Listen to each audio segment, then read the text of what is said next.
Assalamu alaikum dear students. How are you today? You will be fine. I hope so. आज हम पढ़ने जा रहे हैं बेंजीन के बारे में कि क्योंकि हमारा टॉपिक बेंजीन से ही रिलेटेड चल रहा है। लास्ट टॉपिक भी बेंजीन से रिलेटेड ही थे। हमने last time stability of benzene को साबित किया था हीट ऑफ हाइड्रोजनेशन के जरिए से। अगर आपने वो लेक्चर नहीं देखा तो डिस्क्रिप्शन में आपको लिंक मिल जाएगा। लेकिन आज जो हमारा मेथड है वो ये है कि हम रेजोनेंस को पढ़कर या रेजोनेंस को समझकर ये बात बता सकते हैं कि बेंजीन स्टेबल है। रेजोनेंस होती क्या है इसको समझने से पहले आपको सीखना पड़ेगा बेंजीन के कुछ इंपॉर्टेंट स्ट्रक्चर्स जिनको प्रपोज किया गया by the two scientist dual and Kekulé. हमने कैक्यूल के बारे में और उसके स्ट्रक्चर के बारे में सीखा था। हमने यही बात सीखी थी कि कैक्यूल के बेसिक स्ट्रक्चर कुछ ऐसे होते हैं। ऐसे अगर हम पोजीशन देना चाहें तो इसको पोजीशन दे सकते हैं 1 2 3 4 5 6, या फिर आप इन बॉन्ड्स को चेंज कर दें जैसे कि मैंने लास्ट टाइम आपको सिखाया भी था। तो जब आप इसे चेंज करेंगे तो भाई जो पोजीशन 1 और 6 के दरमियान है अब आपको 1 और 2 के दरमियान मिलेगी, जो 2 और 3 के दरमियान है वो 3 4, और इसी तरीके से नेक्स्ट वाली 5 और 6 के दरमियान एक नई पोजीशन आ जाएगी। ये दोनों के दोनों जो स्ट्रक्चर आपको नजर आ रहे हैं ये कैक्यूल स्ट्रक्चर है। लेकिन अगर यही बात थोड़ी सी और भी समझी जाए, जैसे बेसिकली आपको बताया जा रहा है कि कार्बन हो सकता है, फॉर एग्जांपल मैं दोबारा से गिनती दिख रहा हूं 1 2 3 4 5 एंड 6। अगर डबल बॉन्ड हो सकता है 1 और 6 के दरमियान, और 1 2 के दरमियान, 2 3 के दरमियान, 3 4 के दरमियान, 4 5 and the same way the 5 and 6। It means that there is no position in the benzene where double bond is not present between the two carbon atoms. In the same way, the Dewar also proposed the structure. He says like this. For example, it is the 6 carbons. These are the 6 carbon of benzene. It is a 6-membered ring, and 1 2 3 4 5 and 6 are the positions. Now the position which are not considered here you will see here. For example, the carbon number 1 and 4, double bond is present or may present between the carbon number 1 and 4. In the same way there are also some possibilities. ये भी याद रखें यहां पर आपको एक double bond नजर आ रहा है, दूसरा भी है और तीसरा भी है, और वैलेंसी जस्टिफाई भी है हर कार्बन की। अगर हम इसी तरह से कुछ स्ट्रक्चर और भी बनाएं जैसे कि ये देखें,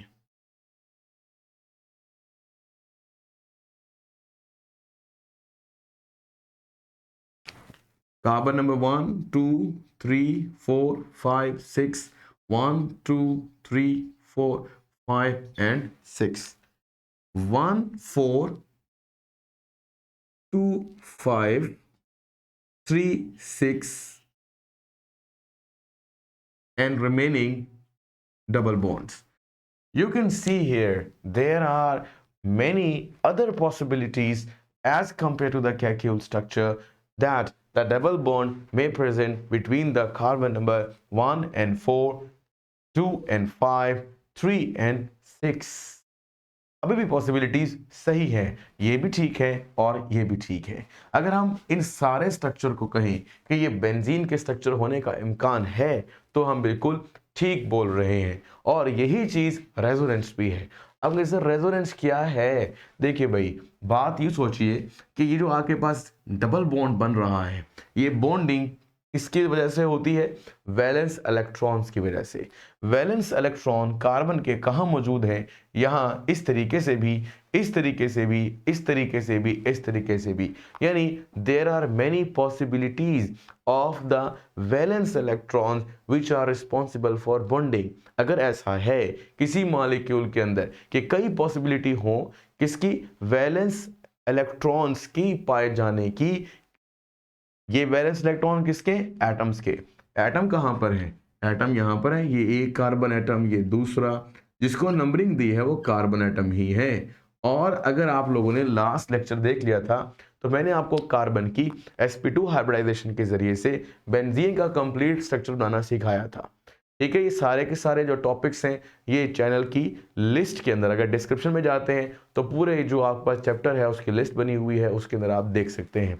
एनी हाउ, ये कार्बन एटम्स के वैलेंस शेल में पाए जाने वाले उन इलेक्ट्रॉन्स को कंसीडर कर रहे हैं जो कि पाई बॉन्ड बनाने की वजह बन रहे हैं, और पाई बॉन्ड बनाने वाले इलेक्ट्रॉन्स को पाई इलेक्ट्रॉन्स भी कह सकते हैं। तो जो पाई इलेक्ट्रॉन्स हैं वो आपको यहाँ पर, अगर मैं इसको कलर कर दूं तो आपको ज़्यादा अच्छा समझ में आएगा, क्योंकि बॉन्ड तो सिग्मा भी है, हम सिग्मा बॉन्ड का जिक्र नहीं कर रहे हैं, हम यहाँ पर ब्लू कलर में दिखा रहे हैं पाई इलेक्ट्रॉन्स को जो कि पाई बॉन्ड बना रहे हैं हर जगह पर, और आप देख रहे हो कि उनके पाए जाने का इम्कान मुख्तलिफ जगह पर है, तो हम कहेंगे कि इट इज कॉल्ड रेजोनेंस। ठीक है जी, यानी जब पॉसिबिलिटी हो वैलेंस इलेक्ट्रॉन जो कि पाई बॉन्ड बना रहे हैं या पाई इलेक्ट्रॉन्स के पाए जाने की एटम्स के दरमियान मुख्तलिफ जगहों पर, तो हम उसे बोलते हैं क्या, रेजोनेंस।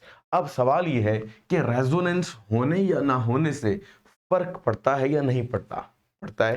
देखें, अगर मैं आपसे कहता हूं कि एक शख्स है, उसके पाए जाने का इम्कान मुख्तलिफ तरीकों से है, जैसे मिसाल के तौर पर हम एक छोटी सी एग्जांपल लेते हैं, आप एक ड्रामा देखते हो, उसमें एक कैरेक्टर नजर आता है आपको, उसमें वो सपोज कीजिए हीरो बना हुआ है, एक फिर ड्रामा खत्म हो जाने के बाद फिर एक नया ड्रामा शुरू हो जाता है जिसे देखना ज़रूरी होता है। जब हम उसको देखते हैं तो उसके अंदर भी वो शख्स आया हुआ होता है, और सपोज कीजिए वो आपके पास वहाँ पे विलन बना हुआ है, या आप हीरोइन ले लें, शुरू में वो एक लड़की है वो हीरोइन बनी हुई है, दूसरी के अंदर वो विलन बनी हुई है, तीसरा ड्रामा शुरू हो जाता है उसके अंदर वो नौकरानी बनी हुई है, उससे आगे चलते हैं तो मिसाल के तौर पर वो एक हीरोइन की फ्रेंड बनी हुई है, चौथे ड्रामे के अंदर उसका कोई और कैरेक्टर माँ का आ गया है।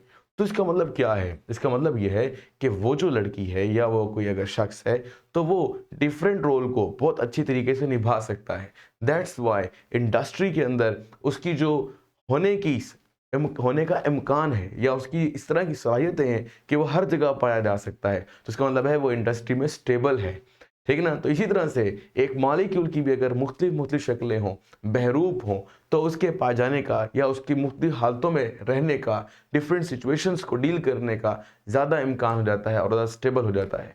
पर थोड़ी सी एग्जांपल अगर आप सोचें, वो है स्टेबिलिटी के एतबार से कि कौन ज़्यादा स्टेबल है, ये याद रखा जा सकता है कि स्टेबल वही होता है जिसकी शक्लें ज़्यादा हों। या अगर आप एक इंसान की आम जिंदगी की बात कर लें, ड्रामे से हट कर भी, तो अगर कोई एक शख्स है, वो एक अच्छा बाप है, वो एक अच्छा भाई है, वो एक अच्छा शौहर है, इसी तरह एक खातून है, वो हर एक कैरेक्टर में बिल्कुल फिट आती हैं, तो इसका मतलब है कि हर कोई उनसे मोहब्बत करेगा, हर कोई उनको चाहेगा कि वो हमारे साथ रहें, ठीक है, उनसे बात करें, तो इसका मतलब है वो ज़्यादा स्टेबल है। और अगर कोई एक ही कैरेक्टर में अच्छी है और दूसरे कैरेक्टर में नहीं, तो यकीनन दूसरे कैरेक्टर में उसकी जो रहने या पसंद करने का जो इम्कान है वो ख़त्म हो जाएगा। तो बहरहाल आप समझ गए होंगे कि जितनी ज़्यादा शक्लें पाई जाती हैं किसी भी मॉलिक्यूल की, वो उतना ही ज़्यादा स्टेबल होता है। तो यही बात आती है कि स्टेबिलिटी को अगर काउंट करना है तो फिर आप इन शक्लों से काउंट करें। इन शक्लों का अब नाम है रेजोनेटिंग स्ट्रक्चर्स। ठीक है,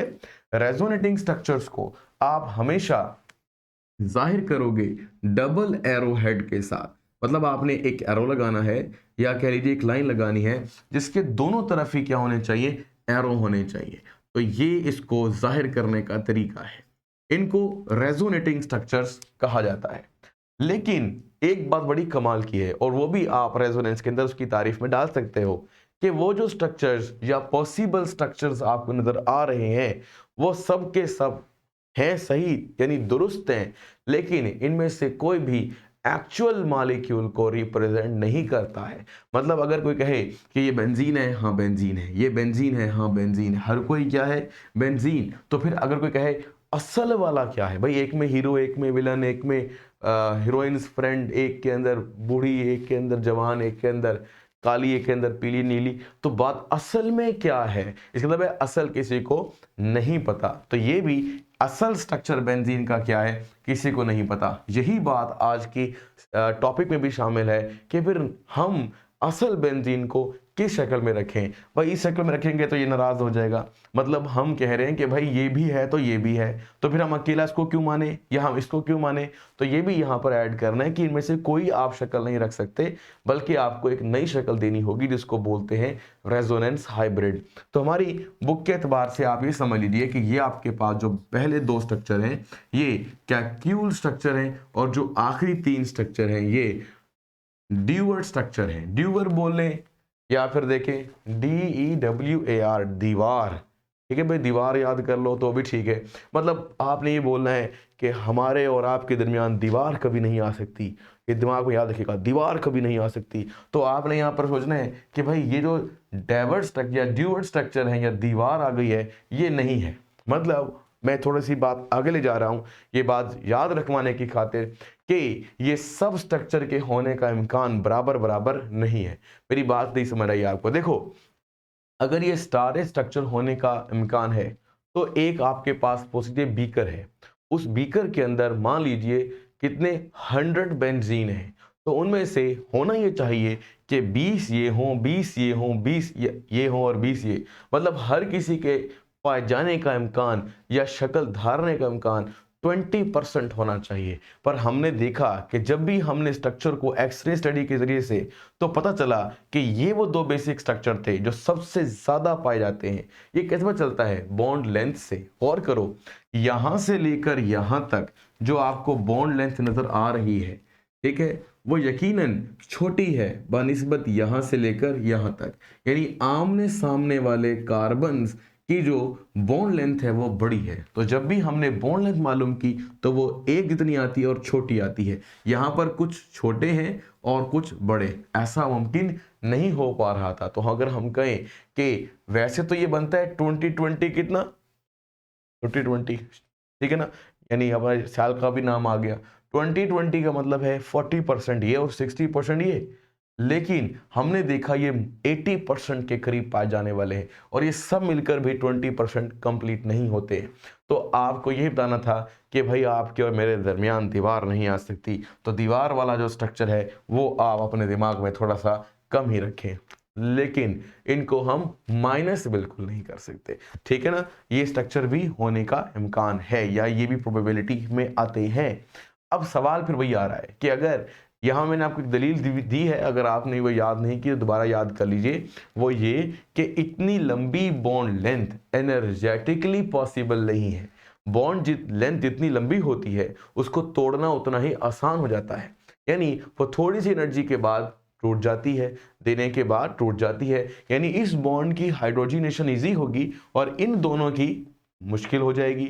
इस तरह तो हमें हाइड्रोजनेशन में डिफरेंट एनर्जीज हासिल होंगी, जबकि लास्ट टाइम हमने पढ़ा था कि बेंजीन की स्टेबिलिटी में तो हाइड्रोजनेशन एनर्जी एक खास तरीके से चलती है, वहां पे हमने रेजोनेंस एनर्जी भी पढ़ी थी। ठीक है, तो बात यहाँ पर ये है कि ऐसा पॉसिबल नहीं है कि जब हम बेंजीन के सारे बॉन्ड देखते हैं तो उनकी जो बॉन्ड लेंथ है और उनकी जो बॉन्ड एनर्जी है वो सेम है, पर इनके अंदर ऐसा नहीं है। तो हमने यहाँ पर कहा कि these structure are not possible energetically according to bond length, ठीक है, अकॉर्डिंग टू बॉन्ड डिस्टेंस या अकॉर्डिंग टू बॉन्ड एनर्जी। तो ये चीज आपने दिमाग में रखनी है, इसलिए निकाल दिया है हमने इसको।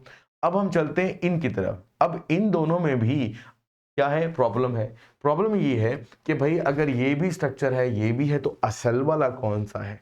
तो बेटा असल वाला हमने मालूम करने के लिए हमने क्या किया, बेंजीन की एक्सरे मेथड के जरिए से बॉन्ड लेंथ निकाली, और बॉन्ड लेंथ निकालने के बाद हमने उनको कंपेयर किया बाकी बॉन्ड लेंथ से या जो हमें इससे पहले मालूम थे, जैसे अल्केन, अल्कीन वगैरह या अल्काइन वगैरह। तो हम देखते हैं कि हम किस तरीके से उनके जरिए से बेंजीन के स्ट्रक्चर को या रियल स्ट्रक्चर को देख सकते हैं।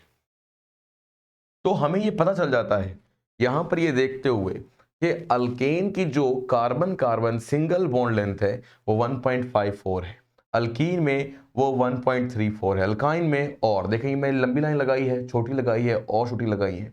तो मतलब है जैसे जैसे नंबर ऑफ द बॉन्ड बढ़ते हैं वैसे वैसे उनकी लेंथ भी डिक्रीज होती है।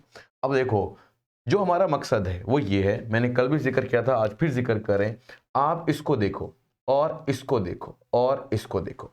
पहले 3 को देख के पता चलता है कि कार्बन का बॉन्ड लेंथ डिक्रीज करती है with the number of bonds, जैसे कि अल्केन, अल्कीन और अल्काइन में नजर आ रहा है, सबसे ज्यादा, उससे कम और उससे कम बॉन्ड लेंथ। लेकिन बेंजीन बड़ी अजीब बात है, वो कैसे? बेंजीन ना तो अल्केन जितनी 1.54 एंगस्ट्रॉम बॉन्ड लेंथ लगता है लंबी, और ना ही डबल बॉन्ड जितनी 1.34 एंगस्ट्रॉम रखता है अल्कीन के अंदर, छोटी। यानी ना वो फुल लेंथ हुई, ना वो यानी सिंगल हुई फुल लेंथ, ना ही वो डबल बॉन्ड जैसी लेंथ हुई। अब क्या करें? मैंने पहले भी कहा है, आप भी सोच लीजिए कि ये लेंथ शो कर रही है एक बॉन्ड को और ये लेंथ शो कर रही है डबल बॉन्ड को, ठीक है? तो हमने क्या प्लेस किया था, वही चीज दोबारा देखें, जिन लोगों ने नहीं देखी उनको समझ में आ जाएगी। वो कुछ ऐसे हैं कि देखो भाई, सपोज कर लो कि आपके पास यहां पर हम बनाते हैं बेंजीन, यहां पर जी ये रहा बेंजीन,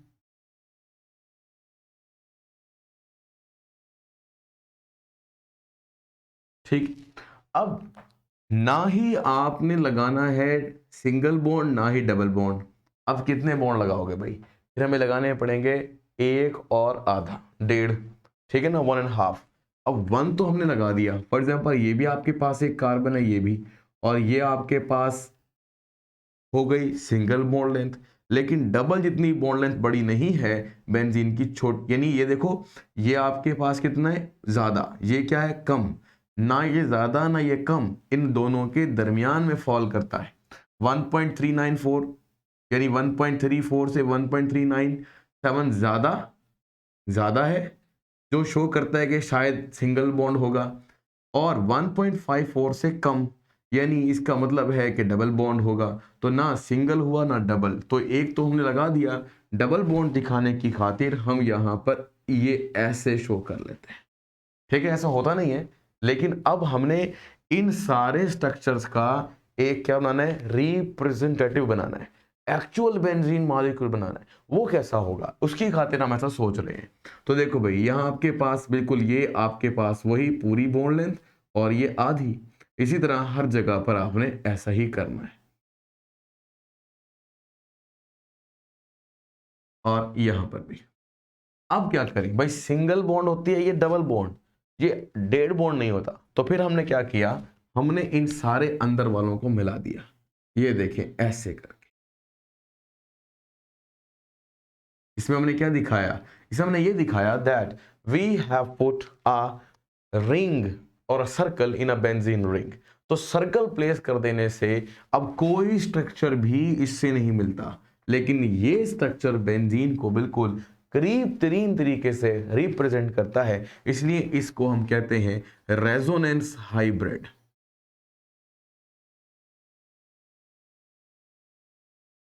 ठीक है जी, ये आप समझ गए होंगे कि रेजोनेंस हाइब्रिड क्या होता है, which shows the representation of all the possible hybrid structures, या रेजोनेंस स्ट्रक्चर यूं कह लीजिए, बल्कि हाइब्रिड ना बोले, resonance structure, all the resonance structures are represented by the resonance hybrid.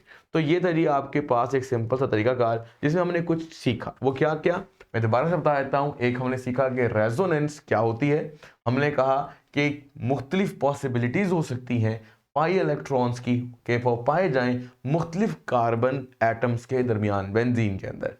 इसके अलावा भी रेजोनेंस बेंजीन ही बेंजीन शो करे, इसके अलावा भी बहुत सारे मॉलिक्यूल हैं। जैसे मिसाल के तौर पर मैं आपको बताता हूं कि हम लिखते थे लीविस स्ट्रक्चर, जिसमें हम डॉट एंड क्रॉस मॉडल बनाते थे डिफरेंट मॉलिक्यूल का।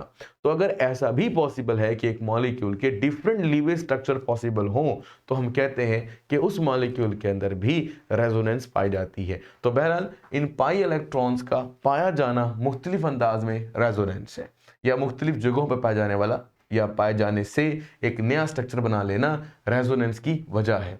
अब इसके बाद हमने सीखा कि बेंजीन के अंदर जो स्ट्रक्चर हैं वो सबसे ज्यादा कौन से पाए जाते हैं। तो हमने कहा कैक्यूल स्ट्रक्चर। फिर कैक्यूल स्ट्रक्चर में इन दोनों में से कौन सा बेस्ट रहेगा, तो उसके लिए हमने कुछ इंफॉर्मेशन दी। इस इंफॉर्मेशन से पता चला है, क्या पता चला है कि हमारे पास जो बॉन्ड लेंथ है वो जस्टिफाई नहीं होती, न ही अल्केन के साथ ना ही अल्कीन के साथ। फिर हमने उसको कुछ इस तरह से काम शुरू कर दिया, कहना कि भाई ऐसा कर लेना क्यों ना कर लिया जाए, या ऐसा करना क्यों ना बेहतर रहा जाए कि भाई सर्कल ही प्लेस कर दें बेंजीन रिंग के अंदर। तो ये जी हमारी स्टोरी है आज की कि बेंजीन रिंग के अंदर सर्कल क्यों प्लेस करते हैं। ये भी आप कह सकते हैं what is the resonance method, ये भी ठीक है। What is the comparison between the dual and the Kekulé structure of the benzene. तो अपना ख्याल रखिएगा, अब तक के लिए फिर अल्लाह हाफिज।